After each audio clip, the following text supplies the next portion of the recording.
Hello, Night Nation. I'm Trey Strelko, joined by Adam Eaton. Welcome into Sons of UCF Live at our new time, 9 o'clock. Adam, how's your new year going? Trace, we talked about this. No more Happy New Year. I didn't Happy New Year you. I just asked you. I don't need to. Yeah, my new year is exactly like my old year. It's everything is exactly the same. I have a new chair and a new desk. Outside of that, everything's exactly the same. This program, though, not the same. We have our good friend Ben Hazel on. We have Jawon Hamilton joining. We've got your questions. Trace's favorite here, the old what's in the box. So we've got your usual Sons of UCF hijinks coming your way. Hijinks. We're monitoring so that you don't have to. Penn State 10, Notre Dame nothing. Once and future UCF head coach Andy, what is it? Kotelnicki? Kotelnicki. Yeah. Yeah. How's he doing? I mean, they're up 10-0. Yeah. So he's doing better than Gus is doing. Once in future UCF head coach. Hey, the coaching staff is coming together. Our national concern about the special teams position has been relieved. The Knights have signed a special teams coordinator, senior analyst, Pete Alomar. You know Pete. He's been at this game a long time, 20 plus years in the special teams biz, most recently at that vaunted Power Rice, where he served as interim coach for a couple of games, according to the bio. He beat the Cows in that tenure. Yeah, that was it right there. Yes. Coach Frost was, you beat the Cows. Yeah, staff's coming together. We got the announcement of Jimmy Beal as running back coach from Utah State, Brandon Harris from FAU, Sean Clark, long rumored, officially announced as O-line coach, and you mentioned Pete Alomar as a special teams coach. Got some player additions this week too, Trace. Jaden Nixon, running back, previously of Oklahoma State via Western Michigan, joins. Marcus Burke signed today from Florida. And is this a welcome or a welcome back, or you never left? Chasen Johnson back with the Knights after maybe being with USC or SMU, who really knows, but the roster and the coaching staff continues to fill out under Coach Frost. And you knew all these guys, right? I mean, you're a study of college football. You knew Marcus Burke out of the University of Florida, the wide receiver. Who didn't? You knew. Who didn't? Yeah. Not familiar with all these guys, Trace. But look, I'm up for, I don't mean this in a negative way, but the Island of Misfit Toys concept, which seems to be a little bit about what we're doing. Like, are you a Jack in a Box? No, I'm Charlie. I think there could be some juice to that. There could be some juice to this as well. And, I think the team is being very strategic about their portal additions. The one thing I do want to say is every time there's an addition, someone says Coach Frost is cooking or Coach Frost is killing the portal. And as much as I'm sure Scott Frost is involved in this, let's give kudos to his coaching staff who's coming together on the fly, heading out, making offers, trying to recruit kids. Scott Frost is not offering all these kids, just so everybody knows. This is the coaching staff. This is the player development staff that stayed over, the new guys that have come on board, the new staff. So tip of the cap to those guys who got to UCF, hit the ground running. It's funny. I saw Brandon Harris, the new defensive back coach, recruiting in South Florida. He had a UCF shirt on, but it wasn't a Nike edition shirt. I think he just went to the store and bought a UCF shirt just so he could recruit, just so he had some UCF gear before he got to Orlando. So these guys are probably trying to find ways to recruit. So tip of the cap to those guys who are going out and finding these guys, getting some players signed. As much as we want to, give Scott Frost the kudos for this, and I'm sure he played a role in it, you've got to tip your cap to the staff and to the new coaches who are doing their best on the recruiting trail. But where are we with a punter? Come on now. We're nowhere. I mean, you can't go forward until you have a punter. We're nowhere. I think we have Michael Carter was on the roster. So maybe Michael Carter's the punter at this point. So many new faces, right? Oh, we're going to have to learn a lot of guys. But that's good for the offseason, right? When you're looking for content. It really is, yeah. Dig in and get to know your new wide receivers. We started grading position groups last year and transitioning, talking about the roster, which is a constant evolution. And this week I polled on running backs from 2024, and overwhelmingly an A+ in that group. A lot of A's in there, not too many with B or minus, but hey, no more RJ Harvey. And the question got asked. I pulled it out of the mailbag at JP Knight UCF. Expectations for this current UCF running back room. Who will be RB1? Are we still shopping for the main guy? the main guy, maybe returner Miles Montgomery. He have 293 yards and 3 touchdowns.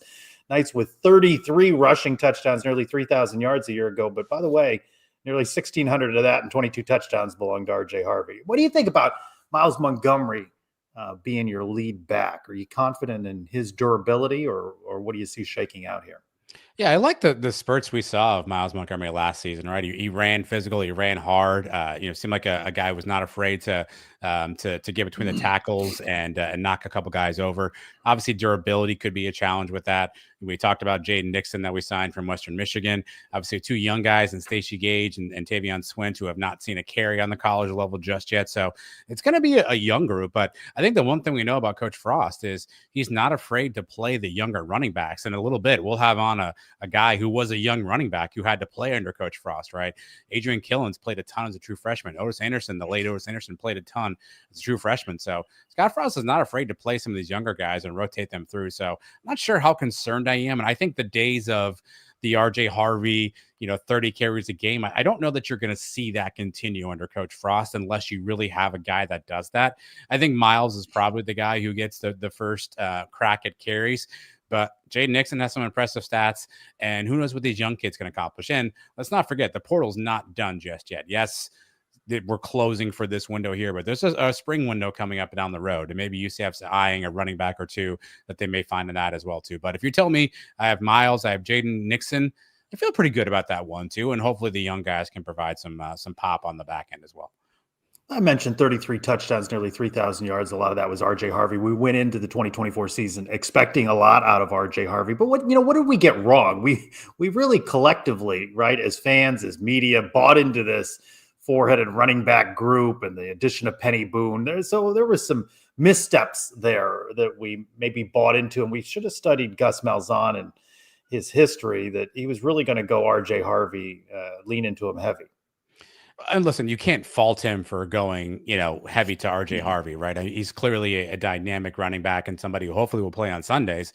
But it does make you wonder the great mystery of why Penny Boone? Why bring this guy in to never have him crack the field? And maybe we don't know everything we need to know there just yet, Trace. But why? Brent, he was working with the special teams unit, right? Remember Coach Malzahn? Hey, where's Penny Boone? He's helping out on special Johnny teams. Richardson would get a carry, and we wouldn't see him for a couple of weeks. Miles Johnny Richardson. Well, really, the kissing bandit in the locker room cost us a productive Johnny Richardson and ultimately E.J. Colson. An unfortunate fumble probably does that, but it makes you wonder. We loaded up on running back room just to wear down R.J. Harvey. And again, luckily R.J. Harvey is a beast of a player who's able to keep up that clip of almost 1,600 yards, 22 touchdowns. Again, I think you're going to see something different under Scott Frost and sort of what he wants to do. But certainly you look back on it and you say, man, we were really enamored. We thought we had 2 1,400-yard rushers and, 2 guys who scored over 15 touchdowns. And my goodness, the end zone, we're just going to run right into it every time. And, there are some games where we barely had 7 at halftime. So, it's wild for sure. Yeah, and we talk about this. We know those names, Adrian Killens and Greg McCrae and Otis Anderson. We know those guys now, right? Those names and what they did at UCF. But when they were starting out, they didn't mean anything to us. We didn't have that affection for them. So maybe that's a Stacey Gage, a Tavion Swint, and other guys that can develop here. And this might be an interesting group after all. We just don't know. And I think we're going to end up saying that a lot as we get closer to spring camp. And, I don't know how much we'll learn from Coach Frost and his coaching staff during spring camp, but it's going to be a lot of we're not sure until we see it in the fall. Yeah, this is one where you're going to need a playbook to understand who's on the field at the point in time. But again, Scott Frost has proven he's not afraid to play a younger running back and trust a younger running back in certain spots. And so we're looking at Miles, we're looking at Jaden. Maybe it's Tavion Swint, the true freshman. Maybe it's Stacey Gage, or maybe it's somebody else that's coming through the portal. So I think this group is probably more open than maybe many others. And I think that's the one thing about Frost that's different from Malzahn is Malzahn seemed to very much lean towards the veteran, towards the guy who would play a ton, where I think Scott Frost will play the best player or gives him the best advantage in that situation, regardless of age or regardless of class. Well, we're talking running backs. Let's bring in a former UCF Knight running back. He is Jawon Hamilton, started back when Scott Frost was head coach first time around. Jawon, welcome into Sons of UCF Live. I appreciate y'all for having me. Good to see you. When you heard Scott Frost back as head coach of the Knights, what was your reaction? Initially I DM'd him. I just told him congratulations.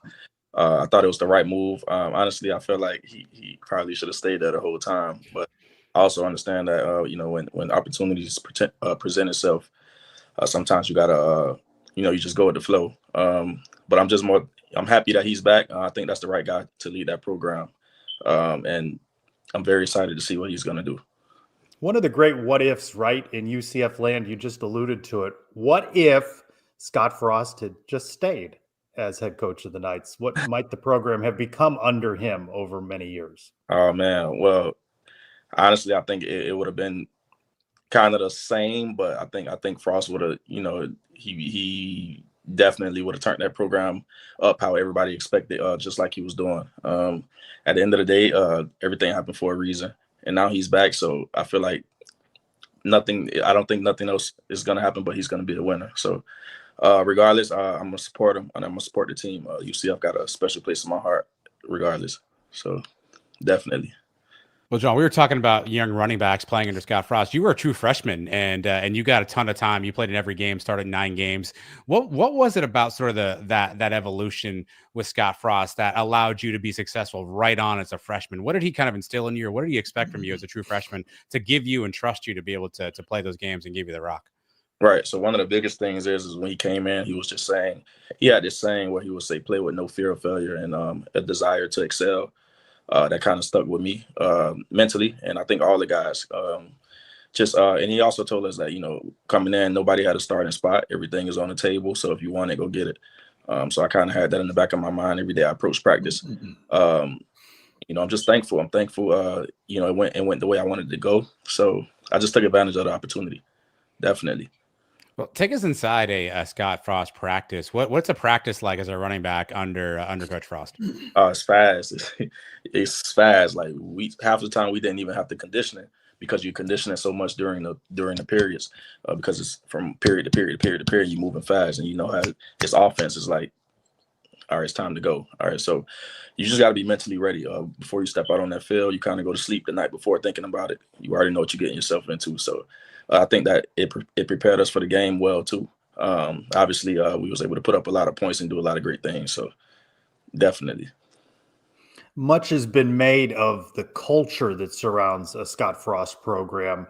Take us inside that. What is that secret sauce that makes Scott Frost unique in his connection with his players? Oh man, he's just different. Like it's hard to explain. Frost is probably, like you said, he's one of the most unique coaches I ever got coached by.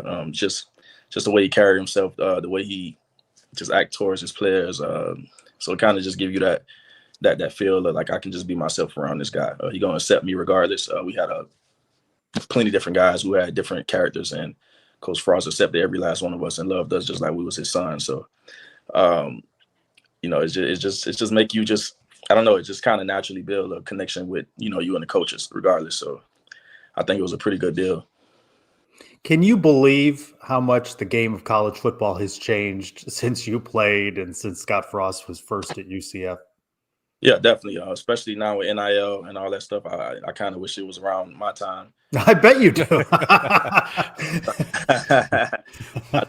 Like, guys, I kind of got a taste of it a little bit when I was at Eastern Michigan too. My COVID year, I was, I got a few deals and stuff like that, but I was just like, only if this was around my freshman year.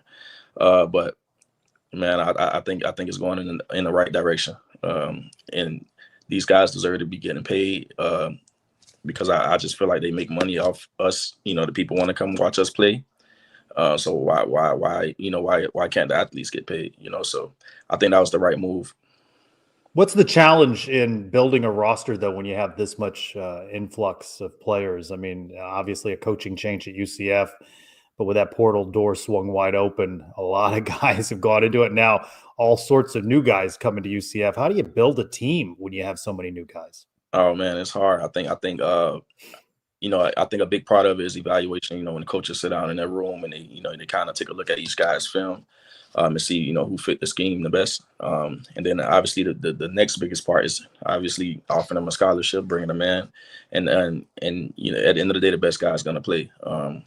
and some guys may leave, some guys may stay, but especially when you got a staff like Coach Frost and his staff who we bring in, I think they do a really good job at picking these guys, and recruiting the Florida area heavy. So I think that was a big deal also because we had a team full of Florida guys. No knock on the other states. Those guys was pretty cool, but I think they got a really good eye for talent. Kind of like some diamonds in the rough for real. So yeah. Jawon, UCF has two young running backs, Stacey Gage, who took a redshirt this past year, and Tavian Swint, who's coming in as a true freshman. If they called you and said, "Hey, Jawon, what do I got to do to get on the field as a freshman? What do I got to do to get on the field right now and play?" What advice would you give those guys? Oh man, take each day one day at a time, and make sure you make the most out of each day. Be consistent, know your plays, and just be able to go, be in shape, and just know that the coach is they're gonna demand the best out of you regardless. Even in the strength and conditioning room, I see they got Coach Duval back. Very, very, very big reason why we had success on the field the way we did. And but I would just say consistency, know your playbook, and just be ready when your number is called. And again, play with no fear of failure, and with the desire to excel. So that's all Coach Frost want, and the rest is history. From a coaching standpoint, having obviously some of these young guys on the roster, Jawon, how important is it going to be to have one of your former teammates, Mackenzie Milton, who is on staff now, who played for Frost, knows what he's about, and now is on staff to teach these guys? How important do you think Mackenzie will play a role in getting this offense up and running? Big role. I think that's very important. I think Coach Frost made the right move, especially the impact that he has on the community. They love him to life. Mackenzie did some great things at UCF, and I was blessed to be a part of, to see the growth and what he did there. And I think he touched so many people, especially the way he bounced back from the injury, and still was able to play football again. So not only that, he did a lot of great things at UCF that will stamp him as like a legend at UCF forever. Years, 20 years, 30 years from now, people going to remember Mackenzie Milton. And I think just who he is as a person, I spent a lot of time with him off the field too, so I really know Mackenzie. We got a real connection. And just all around is a great guy. I think he's gonna do really good things as a quarterback coach. He knows a lot, obviously, a lot of experience, a lot of great experience. So I think Mackenzie was the right fit. Well, you saw him in team meetings, you saw him in huddles. Did you think he had coaching him back when you were playing with him in 2016, 2017? Would you have thought he'd be a coach? Yeah, definitely. Mackenzie, the way he just the way he just see the field, and like at one point, me and him was the only, like, he was a freshman, obviously, and I was a freshman, and we were starting. So his mindset was just so much more mature than, a lot of, than you would expect. So just to see where he's at now, I'm not shocked at all, especially because I saw him grind from the first day we got on campus until, where he's at now. So I kind of already saw it. I think Mackenzie's going to have a very successful coaching career. You mentioned Coach Duval. Every player that has posted on social media has just raved about Coach Duval. What is it about the way he conducts that strength and conditioning program works well for players? Right. So it don't matter if you're in the mood or not in the mood, but one thing, he's gonna get it out you. Conditioning, weightlifting. I'm probably the strongest I ever was. I ever thought I was. I ever thought I would be at UCF. I think at one point I was squatting almost 555 pounds as a freshman. I even got it on video, and Coach Duval obviously got him and his staff also got a very big role in that. And even with conditioning, like, the things that we would do, it's just second to none. I think that's the right guy. Also, I think he's gonna make sure he demand the best out of you, if anything. So. Yeah. Did you hate some of those workouts though? I wouldn't say I hate the workout because I just love the game, but I hated waking up at 5 a.m. doing the workout. I'll tell you that. But no, I loved it. Because I knew the end result, and exactly what he wanted out of that, we got every last one of us, each and every last one of us. I'm pretty sure anybody could tell you that. And he prepared us. Him and Coach Frost, they worked so good together because the way he set his conditioning up is kind of sets you up, especially if you play offense, pretty good with the tempo of the offense. It's just, everything is fast. So I think those two gel really good together. Jawon, another returning coach to the staff is Sean Beckton, who I know was there when you were there as well. A legend at UCF, obviously a legend in Florida. How big a deal is it to have Coach Beck back at UCF? Very big deal. Very, very big deal. Coach Beck, like you said, is a legend. Every time I came into contact with Coach Beck and, talked to him, and he's the same guy every day in and day out, never too high, never too low. Just an all around great guy. In the Orlando area, and obviously respected by so many people. And Coach Beck he's just one of those different type of guys. It's hard to explain. You just got to be around him to see what I'm talking about.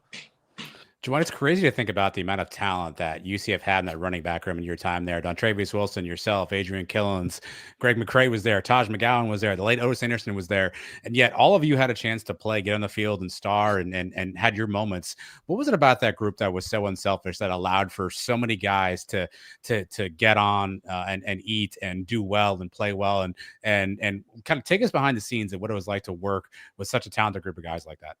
First of all, I want to just rest in peace to Otis, man. I was an awesome brother of mine. I appreciate him. I enjoyed every second we spent together.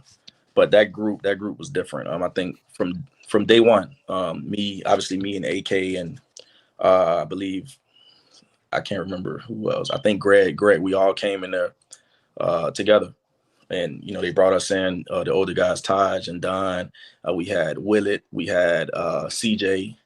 It was 2 CJs, actually. And they all brought us in, man. They just told us what to expect, what to do. And just took us in like we were their little brothers. So at the end of the day, I think across the board, we all supported one another. And no matter who was in the game, obviously you look to the sideline, these guys cheering you on. And vice versa, when if I'm on the sideline, we obviously cheering that person on too. So I just think the support system was there. I think Coach Held and Coach Kevin Smith had a really good role, really big role in that, establishing, that unity in the running back room. So it was awesome to be a part of, definitely. When you look back on your time as a Knight, does it seem like yesterday, or is it starting to seem a little in the rearview mirror? No, I remember every second of it, and I appreciate it so much. I be thinking about it all the time. Sometimes I just type my name in on Twitter and just to see all the old UCF stuff come up, along with obviously 2 other schools I've been to. It's surreal, honestly. But I miss those days, definitely. But I'm appreciative of being a part of that, for sure. Bring us up to speed on you. What are you up to now? Right now, I'm coaching. I'm a running back coach here at South Dade High School, where I graduated from. And I'm also a 12th grade economics, government history, world history, and U.S. history teacher. So I'm kind of taking that route, but I look forward to moving up in the coaching ranks one day and maybe get to college and hopefully go from there. So that's kind of what I'm doing right now, and that's the plan. So I'm all in. You got some talent on that roster UCF should know about? Yeah, definitely. I mean, we got a bunch of guys. I mean, we got a guy called Montre Jackson. We call him Action Jackson. He plays everything on the field, kind of like our Travis Hunter. We got Gene Calix. He's our quarterback receiver. Another guy play every position on the field. We got a couple good guys in my running back room. We got Jaden Shropshire, Malachi Cruz, the younger guys, but I think people will start to remember to wake up to their name this year. And there's a whole bunch of guys. I just can't call them off the top of my head right now. I wish I can give them a shout out, but definitely shout out to that whole team. I think anybody who's looking for some players, I think they need to come down to South Dade High School. There's a little plug right there. UCF's coming off a 4-8 season. The coaching change. Scott Frost back. How quickly do you think he can build this program back? Oh, he's going to do it quick. He's going to do exactly really quick, like exactly how it was when we was there. Obviously, before I got there, we was 0-12. Quick turnaround. We went 6-6, went to the Cure Bowl and lost to Arkansas State. The next year, we was national champs. So, I said national too. So, hey, you got no disagreement here. We're all in. Definitely. So, I think he's going to do it pretty fast. I think Coach Frost, he got the formula. You know what to do. I think he's in an area where he can actually get guys that want to come to the school now. I think I feel like, I could be wrong, at Nebraska, great school, great atmosphere, just from what I've seen. But I think as far as the area and what Coach Frost is looking for, and for his culture, I think he's in the right spot. Florida, especially South Florida, Southern Florida. I think he's going to be able to do some great things again. Jawon Hamilton, former UCF running back. It's good to see you again, and glad to have you here on Sons of UCF Live. Yeah, and I'm happy y'all gave me the opportunity to be here. I appreciate y'all. All right, Thanks, we'll talk to you again, Appreciate Jawon. you. Go Knights. Go Knights always. That's right. Thank you, Jawon. I think it's interesting, Adam, listening to Jawon, your interview, which was well received with Mitch Sherman of The Athletic, talking about Scott Frost's time in Nebraska. And it's different Scott Frost, right? And there's different situations. And there are a lot of reasons that he can succeed again in Orlando. I think, honestly, Jawon is an example of that, right? Guys just want to play for him. Guys want to be there. Guys want to be around him. You look at that running back room that we were talking about, and in 2024 of college football, those guys are all transferring, right? But there seems to be something with the way that Scott Frost leads this team and sort of recognizes and manages his roster that hopefully keeps that intact too. So I think there's a lot of positives to look forward to. Again, this roster got depleted a little bit, so there's going to take some time, probably get some new folks in. But listening to guys like Jawon this week, Nick Patty last week, talk about the impact that this roster has and this staff has. And what I'm most excited about, Trace, is it's not just Scott Frost, right? They're talking about Zach Duvall. They're talking about Sean Beckton. They're talking about Mackenzie Milton, right? One man can't do this alone. And the fact that there are other pieces that are there that the former players are excited about and know can have an impact, I think that's what makes this almost more exciting than anything else. And when we were talking about Scott Frost building his coaching staff, we figured there'd be some pieces that he'd keep off of the Gus Malzahn staff, but he's really threaded all of this nicely together, right? He's hitting different groups of people with that nostalgia as well, but guys that were well received during their first time at UCF. Yeah, look, he said he was going to be deliberate with his coaching hires, and I think there was probably a period of time where all of us were a tad uncomfortable with how long it was taking, and we were wondering who the names were, and then slowly some names were trickling out that we were like, wait, who? But now that you see that the roster, you see the coaching staff in totality, you see some of the pieces that come together that that make it something that you think can really hit. You got to love a guy like Sean Clark, former head coach, now coaching our offensive line. Some of the experience we brought on the defensive side of the ball. We still haven't announced a few guys yet, but some of the experience that's come back on the defensive side of the ball. And again, I don't know Zach Duvall, but I need to meet Zach Duvall because everybody that we've met loves this person. So I don't know anything about him, but I feel like I need to go find this individual and say hello because we haven't found a person that has something bad to say about his tenure as the SNC at UCF. Good stuff. Of all the many things you do for the Sons of UCF behind the scenes on camera, where is the writing the newsletter fit into things now? And in particular, how challenged are you by writing headlines? New year, new us, same us though is the headline. Volume 7 in boxes now. You can subscribe or check it out on sonsofUCF.com. What's the challenge there in writing the headlines for the? Well, real ones know, Trace. I don't know. Maybe our guest who's in the green room, he might know. I stole that from somebody else. That is a LaMelo Ball quote, and so I stole that from LaMelo Ball, who said, "New year, new me, same me though." So I stole that exact quote from him. But no, I enjoy the newsletter. It's a lot of fun. It's an opportunity to talk directly to the folks who listen to us and follow us and support us, which is awesome. And talk a little bit inside about what we're doing at the Suns and some things we're excited about as well, which doesn't always play well in this show or maybe isn't a good article on sonsofUCF.com. So I enjoy it. I'd like to keep it up. I'd like to continue to find ways to get people involved and engaged in it. So right now it's a labor of love, but I cannot take credit for that headline. That is a LaMelo Ball theft on my part. His brother, by the way, has like the hottest rap single out right now, which is just mind blowing, and I can't even wrap my head around that. But it was a complete theft from LaMelo Ball. Well, it's that time of year when you're going to be including basketball. Of course, we're going to talk with Ben in just a moment, but men's basketball rebounds from that Kansas debacle. As bad a loss as you have seen. They get the win over Colorado. Andrew Cherico was on scene and has a little recap for us before we talk with Ben. Hello, everyone. My name is Andrew Cherico, and welcome back to your Sons of UCF Men's Basketball Minute. After the embarrassing 50-point loss to Kansas, UCF head coach Johnny Dawkins' message to the team was to regroup and respond. The Knights did just that against Colorado behind a 50-point combined performance from players Darius Johnson, Keyshawn Hall, and Jordan Ivy Curry. The Knights are able to pull out the nail-biting win, 75-74. So for us, we took the lessons. I thought we got better from it, and I thought we carried some of those things over into this next game. Did you see the team had a different fire coming off of that loss? I did. I thought we had a really good fire, and I think the way we started the game is because of the emotion. I think we started off 0 for 10. I thought we had, a lot of good looks that just didn't go for us. And, again, that forced us to have to dig in defensively, and we needed to learn to do that. The Knights are now 2-1 as they prepare for a road trip to Arizona, where they tip off Saturday, January 11th at 10 p.m. against a strong 3-0 Arizona Wildcats team, and then they face Arizona State 3 days later. But until next time, I'm Andrew Cherico for your Sons of UCF Men's Basketball Minute. I think my favorite part of Sons of UCF Live during basketball season is Bow Tie Ben, because that means there's a win. Let's bring in Ben Hazel to talk about the week that has been. Ben, hello. What's up, fellas? I got some stuff I got to get off my chest. Like, I know Coach Dawkins was real calm, cool, and collected during that interview, but I really think I need to explain what he said at the very end, because that is really the biggest issue. Like, I was like, after the game, like, why am I still not feeling really good? Like, we're 2-1, right? Like, we're in a great. That's the upbeat part, right? That's the positive. I told you a couple weeks ago, 2-1. You're taking it. And I'm not even on staff anymore.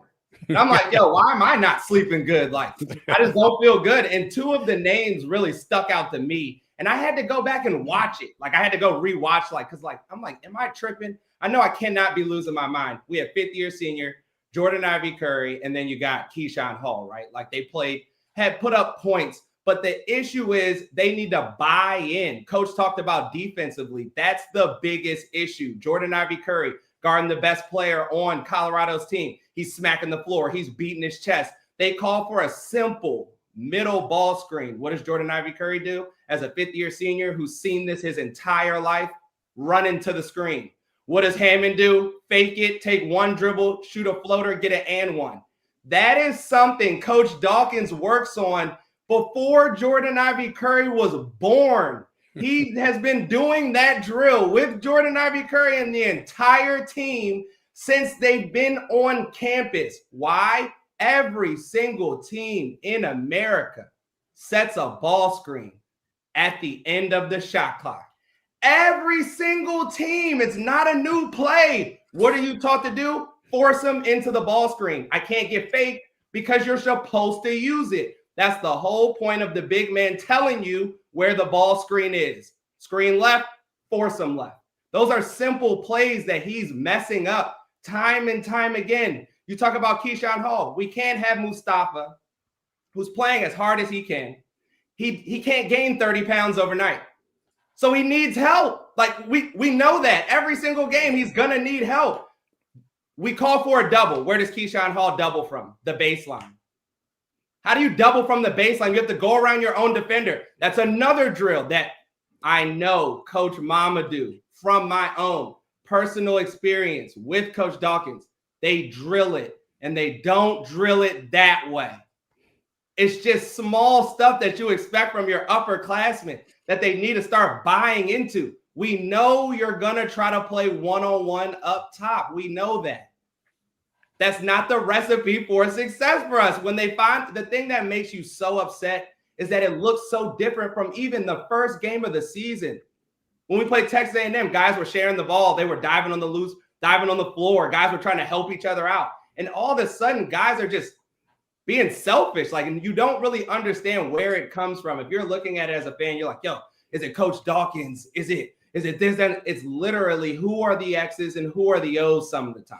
And I don't know where it comes from. It's hard to feel good, but you're happy that they figured it out enough because they did it in the game in spurts. But you're trying to figure out why they can't do it for 40 minutes, especially when you're older. These are upperclassmen. You've been a bunch of places and still aren't necessarily executed. I'm sorry. I just had to get it off my chest. Like it reduces the number of questions that Adam and I need to come up with. You just go on a rant. It's good, Ben.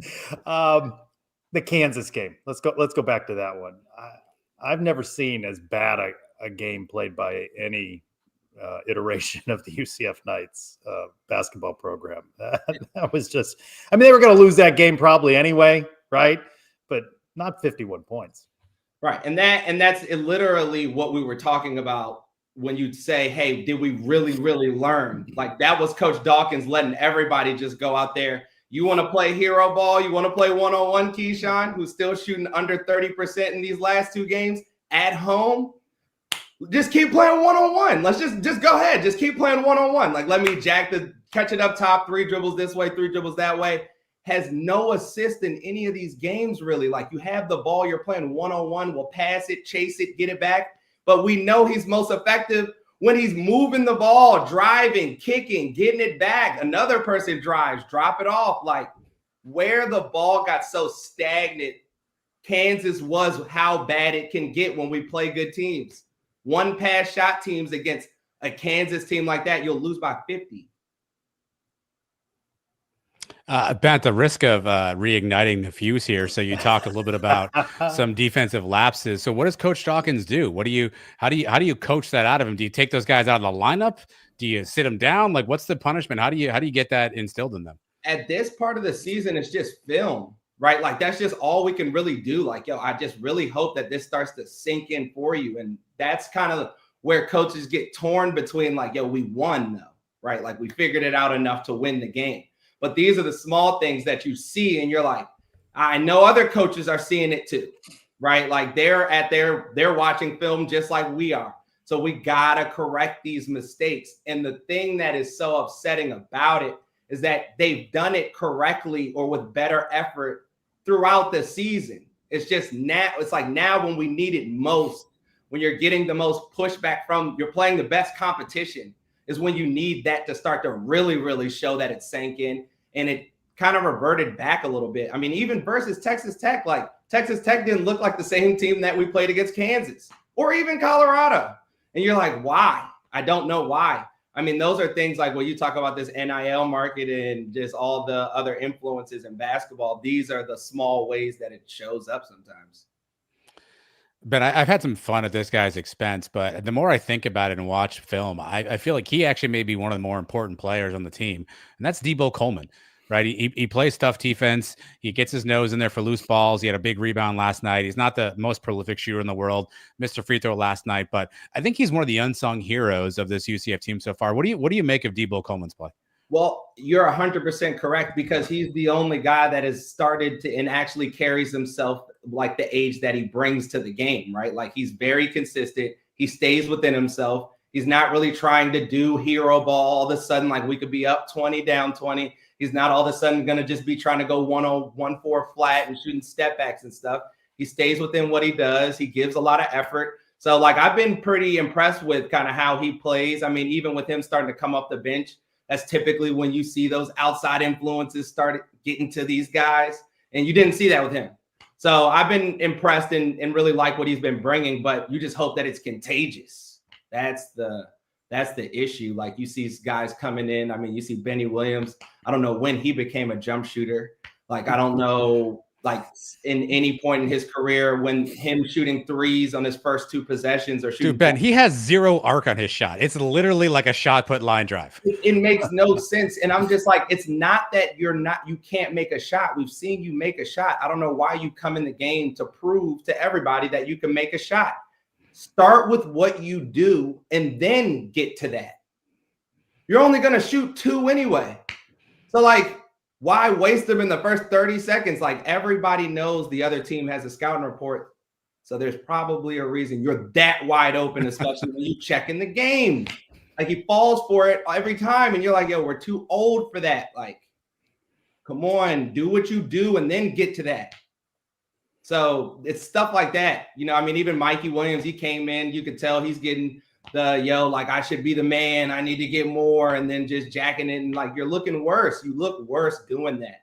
A person that actually has started to buy into their role that I actually think we'll see it continue to expand is Dior. Like, he's come in, he's really seemed to be buying in. He's not really bucking the system. And he's starting to, you know, he's playing like a true point. He's playing like a true point guard. I mean, he's playing like if someone wants to facilitate the offense, wants to find open guys, right? He's not looking to get a shot off. If it's there, he'll take it, but he's not looking to do what Mikey was looking to do, which is try to cook and find a way to get a ridiculous shot off. Exactly. And Dior kind of went through that phase himself, but you can tell he has the wherewithal about himself. Like, okay, let me just do what the team needs and then kind of expand my role from there. And that's standard basketball, but it's starting to kind of teeter with some of the guys, and you don't really know why, you don't know how, but hopefully they'll kind of get to the drawing board. Like I said, you watch film, you talk about it, and then hopefully it'll translate.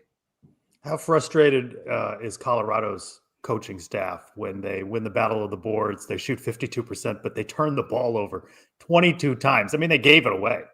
Yeah, I mean, it's like Coach Dawkins, like, you know what I mean? Like, you're watching, like, I don't know what I could really do to stop these guys from throwing it to the other team. Like, he actually drew up some really good plays. I mean, BJ did a great job on the call, but when you watch some of the plays, it's like, that's a good set. That's a good look. That was just a terrible pass or a terrible timing. Like, his guys just aren't executing the way that he would like. And what's kind of frustrating about it is we're not a big pressure team either. So it's not like we're bringing a VCU style trap you defense to the game. So I know you got to be extremely frustrated to let that one go. 22 turnovers. UCF scores 24 points. How many points would you like to have seen UCF score off of 22 turnovers? That part I'm fine with. I already told you where my issue is. The offensive side, I mean, it's us in the half court. The transition part, I think we're fine. It's half court offense and half court defense. Like, those two specific areas, we have to tighten up. I mean, you got to give them credit for the defense at the end of the game. Yeah, and the thing that's crazy about it is I'm normally hard on Darius, but he's been covering up for other guys, right? Like, and that's what you need. I'm not saying that people can't get edges. We talked about it against Texas Tech. He guards the ball, then he contested the shot. He's guarding the out-of-bounds guy. Coach Dawkins doesn't necessarily teach that, if you're guarding the out-of-bounds guy, you should be the free safety. But Darius sees on the last possession, I'm going to be the free safety. The dude looped around. He was actually open, but Darius just ran over there and just guarded him for the last play and contested it. The dude missed it. And it's like, that's buy-in. That's stuff he's learned over his 4 years at UCF, but that's the buy-in that you expect from upperclassmen, doing things to help the other guys. Like I said, Mustafa, he's younger. The other guys need to find a way to help him out. You can't complain about what he can't do at this point in the season.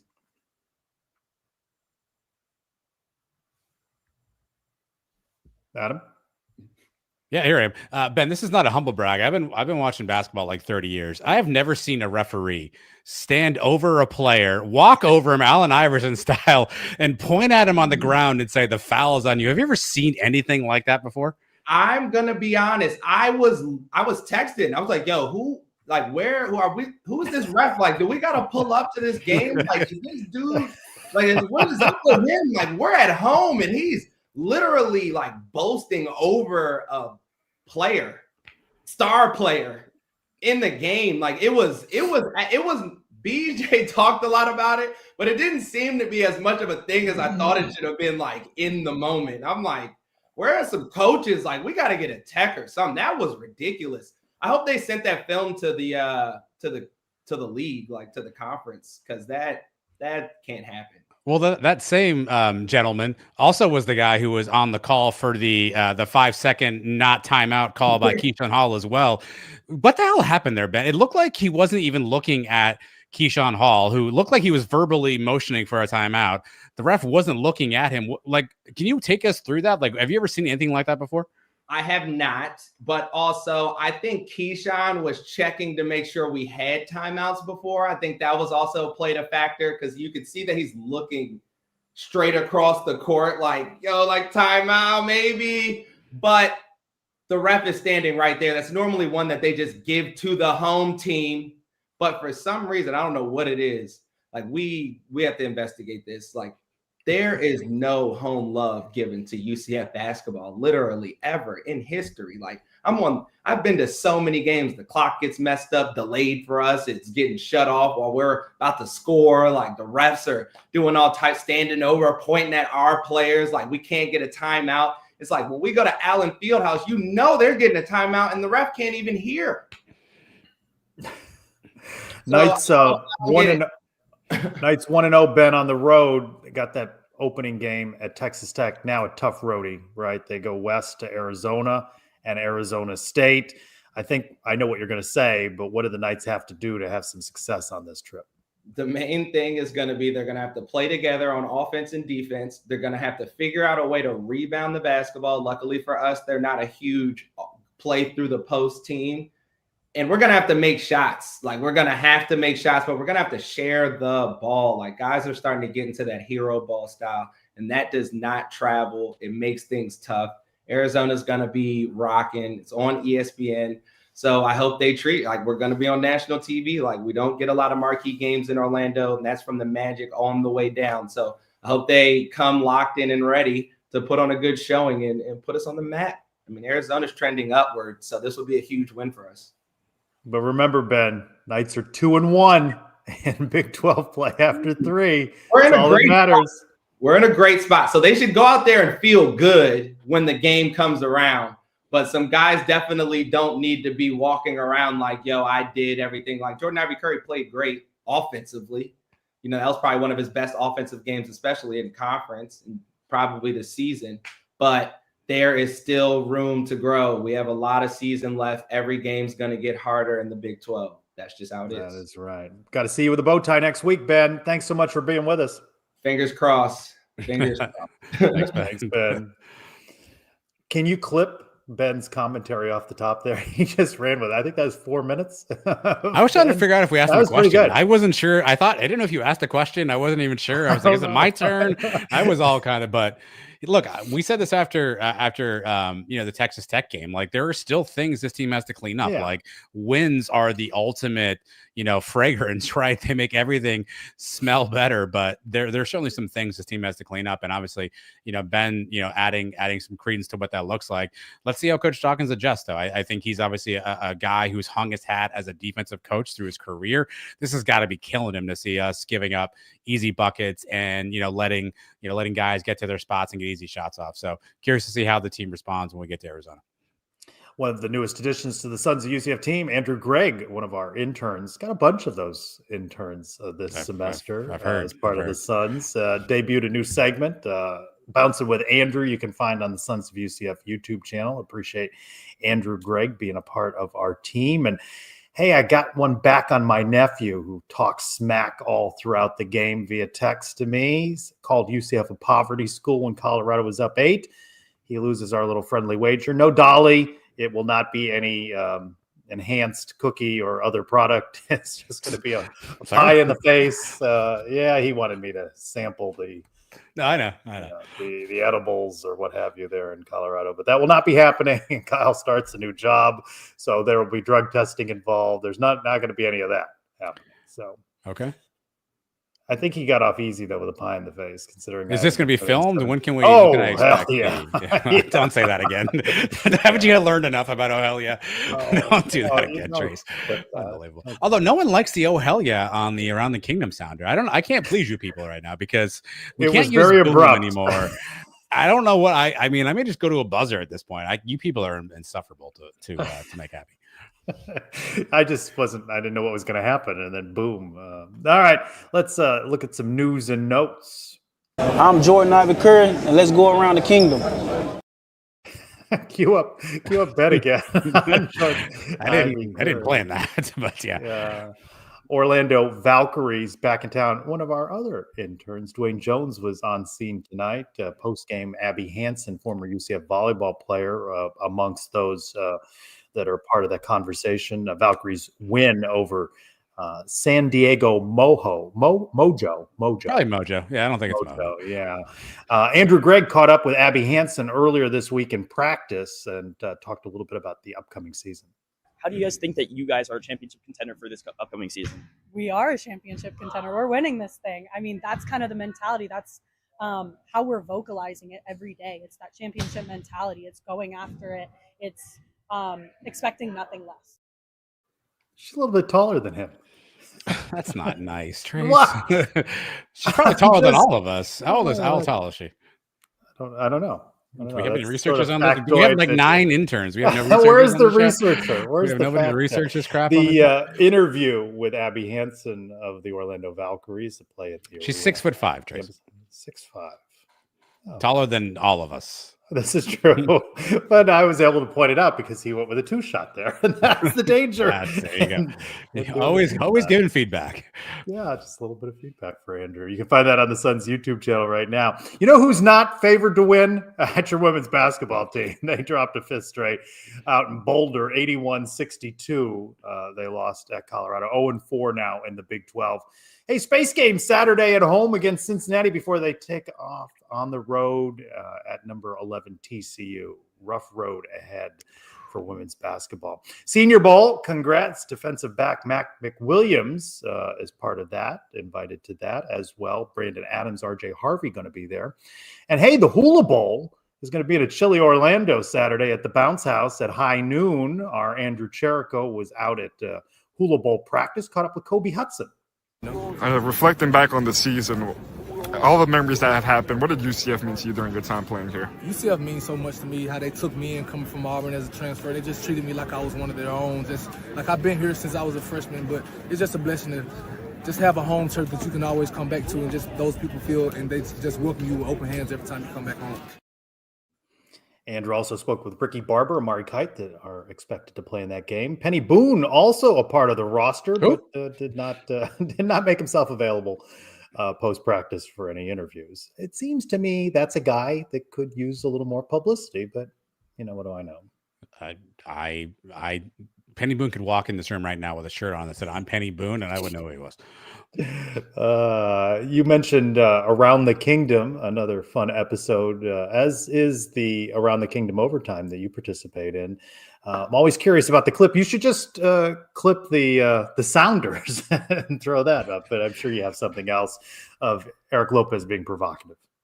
If nothing else, Trace, we have a storyline for the spring football. Quarterback debate. We're back to normal. I'm excited about it. I know you are. I look at to me, it's a wide open race. I don't think you should just hand over a starting job to Dylan Rich just because he's around. Now, he might have an upper hand because he's already here, but I do think this is a legitimate debate, no? Debate. I think you used the word controversy. I don't know the word controversy, though. You can find Around the Kingdom as well, the Pegasus podcast, their video version, all of these shows and more on the Sons of UCF YouTube channel. It is that time again. So it's a mailbag. So what? So what? Do you know whose mailbag that is? It's that time again. Time to open the Brian W. Peterson Sons of UCF mailbag. Much prefer the shorter version. So thank you for also time to get your taxes done and check out Peterson Accounting, where Brian Peterson and his crack staff there can help you out. Yeah, he's going to slip away from us for a while. No, we won't see. For those of you who are anti-Brian, you're in luck. Are there anti-Brian people? And there's anti-everybody people. I mean, there's somebody in the chat who hates all of us currently. There's anti-everybody people. I imagine there's anti-Brian. Hates all of us? I think so, yeah. Maybe himself even, I don't know. At the JC Morning, what is our success rate for hiring coaches lately? That sounds a little sarcastic, John. Not counting Frost, the new volleyball coach, how many hires have been successful 2021 on? You got to say Rich Wallace had a pretty good first year. Rowing coach, tennis. So there are some successes there, John. Of course, Gus Malzahn was a mixed bag, 28 and 24, and already made a change at volleyball. I think that was premature on jettisoning Jenny Maurer. Who else? Nailed it. Who else was in there? Yeah, look, if you want to look at Terry Mahadra, you could say he's potentially 0 for 3 in 3 areas, right? Football, women's basketball, volleyball. If you want to do that calculus, yes, you can give him rowing, you can give him tennis, but I think everyone's going to look at sort of the larger, higher profile there and say, hey, he's 0 for 3 on those 3 hires. So that's probably the calculus most people are doing. At Jawon David with 2 Ds _ women's basketball, what's going on? And that's followed up by at Jay Hadaway, who would be a good hire as the new women's basketball coach, presuming the current coach is let go. Let me ask you this question. We don't have any hot You don't have a hot board? No, we have not done that I research. was preparing a hot board. Okay. No, I know. I like how you threw that question to me. I'm gonna kick that question to you on a hot list. Figured you had that. What would be gained by making a change in the women's basketball coach? I mean, what do we think is going to happen? This is not a women's basketball school. That is an uphill battle. There's not a lot of NIL dollars floating around for anything, and there are none for women's basketball. So what will a change accomplish? I mean, look, I think the thinking would be at some point a new regime, a new voice maybe finds a new way to win some games. Yes, there's going to be challenges from a competitive standpoint, but can you find somebody who can make UCF a more competitive women's basketball school? A lot of people are going to do the comparison to Coach Abe and where UCF was prior to her departure. If you look at the record, she's not really killing it at Georgia right now. So, I still think she's a good coach. I'm not saying she's not, but I think Dolly's right. Like, let's make this a competitive team. Like, we're getting blown out. Like, they were only down 31-11 after the first quarter in Boulder. We're getting blown out. By the way, which part of that bothers you more, giving up 31 or scoring 11? That would require me to have known that happened. I have no. You like quarters in women's basketball? You like the quarter? I actually do like the quarter. I do think the 4 quarters is better than the 1/2. I actually do think that's a better strategy. At Longevity Domes, what's Frost's leash look like? Gus 28-24 in 4 seasons. How long are we waiting for Frost to hit 28 wins? How fast can he hit 24 losses before you start to panic? Oh goodness, he hasn't even. It's been here a month. It's a lot of numbers. It's interesting. We have not yet seen Scott Frost's contract. It has not been released. And not likely to be either. We don't know what the buyout looks like. We don't know what the salary looks like. And I don't know how important that is too, but I think fans are going to give Scott Frost at least 1 to 2 years to sort of get things right. But he can't have an 0-12. Like he's got to, I mean, I think the can't lose in horrific fashion like he did in Lincoln. The floor at this point has got to be 4. Like he has to at least match last year's total. And I think that's at least, no one's going to be happy, but I think you're going to go, okay, we're starting something here. It's year 1. So I think you got to go at least 4 on the as the floor at that point in time. So I think he'll have a 2-year window where people will give him some grace period. But year 3, if this thing isn't turned around or things are looking bleak, I think you're going to start getting the whispers around. Was he really ready again? Are we sure we can coach? And lighting in a bottle, and Mackenzie Milton made him. I think you'll start hearing that stuff year 3. So I think he's got 2 years, but he's got to show some level of improvement year over year. Eric Lopez on Around the Kingdom being bold, saying there's a bowl game in UCF's future in 2025. Where are you? What percentages are you at on that? I mean, I don't think it's likely, but raise your hand if you had Arizona State as a team that was going to go to a bowl this year. That was year 2. But just to say that there are opportunities to kind of turn a roster over and make some impact pretty quickly. You hit lightning in a bottle, get some right plays, get some luck, and all of a sudden you're at 5-6 wins. You're bowl eligible. So 6 wins first. Who saw Arizona State where they are, right? So I think you got to give that a possibility, but I don't think you should expect it. But if it happens, I think we should be very happy and celebrate that, but I don't think you should sort of hang your hat. I don't know that I'd bet a future on UCF in a bowl game in 2025. Dr. Snap and Pop, any possibility of the change of scenery and Frost culture make Grinch actually perform well as DC and make the UCF defense respectable? A lot of pressure on Mr. Grinch. Yeah, I mean, right? He's the coach that has drawn the most iron. Yes, and to be perfectly fair, I don't know what, like, the question was, like, was he a bad coach? Did he have bad players? Was it like, I don't know enough yet about his time. Is every situation different in USC to know exactly where the pitfalls are? We're efforting somebody to come join us on a show soon that can give us more insight on Alex Grinch, so we can get more educated. But I don't know what caused him to not be a good coach in those stops. You hope that with every failure in life, you learn something and you make it better. This is a different coaching staff than he dealt with last time. He's been with Lincoln Riley for 5 of those years, right? Maybe there's just something into a new regime. So I'm going to give him the benefit of the doubt until he proves me that he can't. And that may be in game 1 for all I know, but I'll give him the benefit of the doubt until he proves me otherwise. At Death Save Arcade, on a scale of 1 to 10, how funny is it when FSU spends money on wide receivers knowing that Gus's system they'll only be used to block? By the way, speaking of Gus, I still follow him on Twitter. He doesn't follow me. I'm thrown off by the booms. I wasn't expecting a boom this week. I was like, whoa. I heard a sandhill crane outside my house. Not simultaneously. I saw something on social media with Gus, and I was like, wait, what? Like it almost like it was a jump scare moment for me. I'm not there yet. He was recruiting someplace, and it was weird. But listen, like to give him a little of this, hand up, like we all had the same energy when he was here, right? We were loving the booms, and he was going to be great. And so now people want you to run it from around the kingdom. They don't want to hear it anymore. It's just, yeah, that's fair. The boom's got to go. So yeah, I mean, good luck, Gus. That's all I got. Oh, he unfollowed Andrew Jericho. Wow. Now you know the breakup is real. Man, Andrew, I don't think he's staying up all night anymore. Is anyone staying up all night? Is that Jawon? Well, I don't even. Clay Pasco, Milk Turn that over to the new interns at Marty Hellwig. Did all the current transfers have to enroll this week? Also, when is the spring transfer window? Before or after the spring practice/game? So if you want to play in the spring, yes, you have to be enrolled at UCF. I believe the ad drop deadline is tomorrow on the 10th. So you have the opportunity to still enroll in classes up until the 10th. There's probably some loophole UCF can pull for the weekend. But if you want to practice in the spring, if you want to participate in the spring, you have to enroll before the spring. If you plan to get to UCF in the summer, you don't have to enroll right now. But obviously, if you want to play in the spring, you need to be at UCF probably by the end of this weekend. Spring game is typically in April. By looking at my research, we haven't announced the date, but typically in April. And the spring window opens May 1 to May 15. So you may get your Jalen Robinsons of the world who plays in the spring game and then goes in the portal afterwards. So that's the timeline. If you want to play in spring ball, you have to be enrolled at UCF by the weekend, essentially. If you're going to be in summer enrollee, then you have some time still. But I guess you're officially not a Knight until you step on foot and have classes. Once a night. And Brian W. Peterson.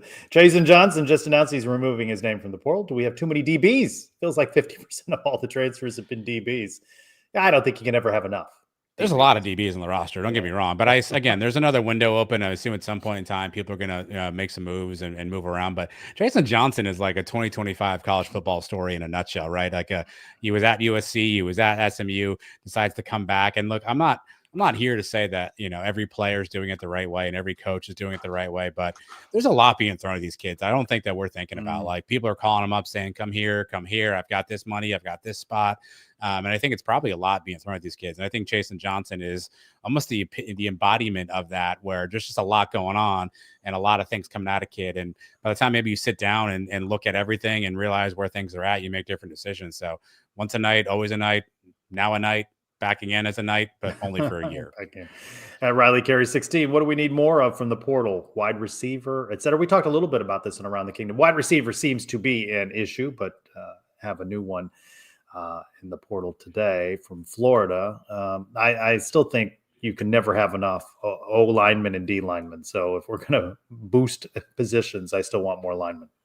Yeah, you're going to need some more beef on the inside. I think we've obviously done a nice job of getting a first wave, but I think you want to at least be able to get to a third string on the depth chart on the O-line. I don't know if we're there yet, just looking at where we are. And I do think receiver is a position at need as well. Just somebody who we can count on. DJ Black, who's coming from Limestone. Raise your hand if you know where Limestone's at, by the way, who's obviously had a productive career at Limestone. I have no idea. That's a UCF Mike kind of question. Where's that at? We need a researcher for the show to tell me where the hell Limestone Can you University line up is. Starting next show? We got working so many on interns. I have an intern meeting tomorrow where I'm going to pitch the idea of somebody producing this show for us. So Oh, there we go. At Golden Knight _2. What offensive statistic is more impressive to you when comparing great UCF players? Total yards, yards per throw, catch, rush, touchdowns? This is interesting, this question, in light of the RJ Harvey versus Kevin Smith debate and different eras, right? What do you look for there? I think total yards is probably the measuring stick here.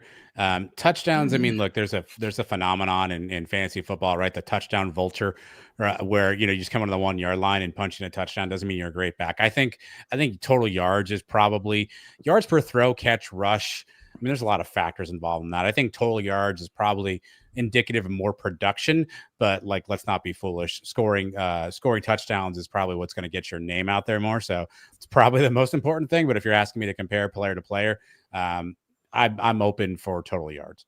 All right, RJ Harvey, Kevin Smith. Who you got? You get one. Kevin Smith.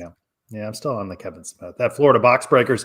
Can we stop using the word commit and come up with another word like retainer? I'm off the word commit.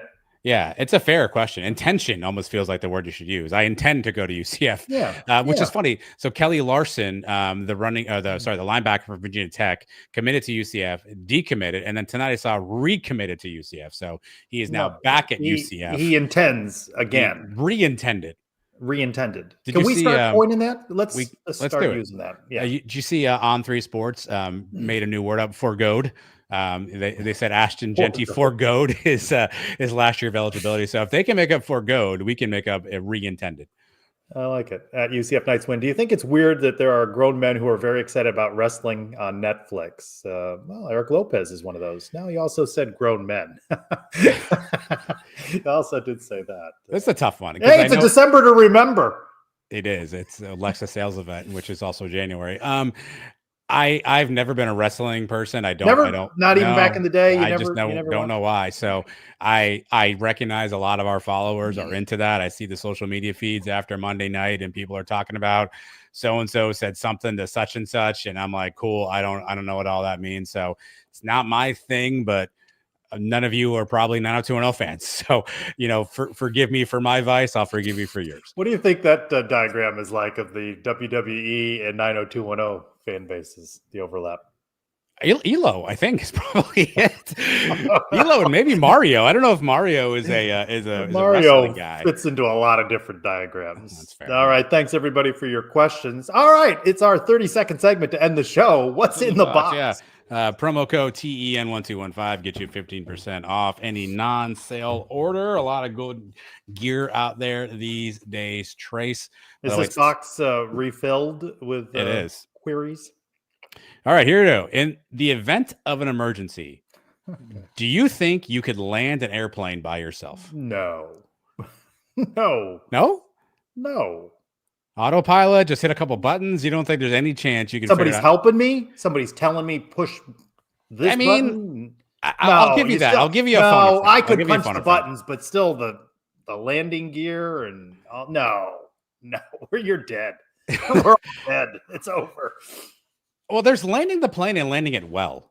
Like, I think I could get the. How about that plane crash where they hit the wall? That's terrible. Well, now you bring this. Well, that just kills the segment. I'm supposed to follow that up. Why is there a wall right there, by the way? Like, who was like, hey, what we need at the end of the runway? A giant retaining wall. I don't understand. Then the reporter I saw said, if not for the wall, people speculate that they would have survived. I thought, that's just terrible. That's a terrible way to phrase it on your story. I don't think I could land a plane either. I think I could get close. I don't think I could land it well. You could get close. What I don't know, to be perfectly fair, I've never been in front of the instrument panel of an airplane. I don't know if it's labeled. If it's labeled like landing gear, like I feel like I can hit the buttons. If it's not labeled, then I got to. I don't even think the buttons are the hard part. I think it's still landing the plane. But the buttons land the plane. No, you still got to do something. Well, you just got to take the things and go that way. This is not clippable. This is just. By the way, that's a sound effect. That's a Mario says it's labeled. I don't know how he knows that. Mario knows a lot of things that a lot of people don't know. Andrew says the buttons are useless. Andrew, by the way, can I talk about this, Andrew? Starting to learn how to drive, and it's controls and things like that. Have you ever seen him in his chair? That dude picks up some speed. This is a breaking news story. Mario works in aviation. Mario, can you land a plane? You're in charge of airplanes, Mario. Limestone is in Gaffney, South Carolina. Apparently, look at that. Would you rather go to a wedding or land a plane? That's a terrible question, too. I would rather go to the wedding than land the plane. Are we waiting on Mario's answer? That's going to end in about 3 hours. Yeah, I am waiting on Mario's answer. Mario, could you land the plane? Yeah. Anyone can land one, according to Mario. Oh, man, I don't think so. Mario builds military aircraft. The entire world is just crashing down upon me right now. No pun intended. I think for some of the people in the audience, it was better when we knew fewer things. I wouldn't say we know a lot right now either, so I wouldn't give us that benefit of the doubt. I want to thank Jawon Hamilton and Bowtie Ben Hazel for being with us. A big weekend of basketball. Arizona, then Arizona State. Late night games. You going to be staying up late? You don't stay up very late, so that's an 11 o'clock on Tuesday. Yeah, I before midnights typically I'm out, so that's gonna be a tough one. This may be a record watch in the morning situation for you. Actually, next week, when's that? Tuesday, aren't you? You got some I may be travel. Engaged in travel, so yeah, that may be even more challenging to accomplish. This Are may you be going to think when you get on the plane, you need to pop your head in and look at and see if you can see. I think they frown on that. I think they frown on you popping your head in. I don't think they like that. Just turn your head as you're getting on the plane and look and see if you can see if their things are labeled. Yeah, I think they frown on you, like popping your head in and there are certain things on the airplane. I don't think they like that. Well, they let the kids in there. Just do they? Do they do that anymore? I don't even know. Maybe they don't. I don't know. I haven't seen it. I haven't seen anybody go. You fly a good bit at times for work. You see a lot of strange things the more you fly. Right? Airports are the petri dish of society. It's just there's all kinds of things mixed in there. There's content for hours at an airport. True. All right, 10-10 Notre Dame Penn State. So we want to thank you for being with us for the last hour or so. Get you back to the college football game, or if you're watching this on demand, we appreciate you. For Adam Eaton, I'm Trace Rocco. Go Knights! Charge on! Hey guys, I'm Pupa Warakunakro, and I'm UCF men's basketball guard, and thank you for watching Sons of UCF. I love him, but he didn't get into the Kansas game. I don't think you want to play at that point, right? No. At some point, it's just get out of here.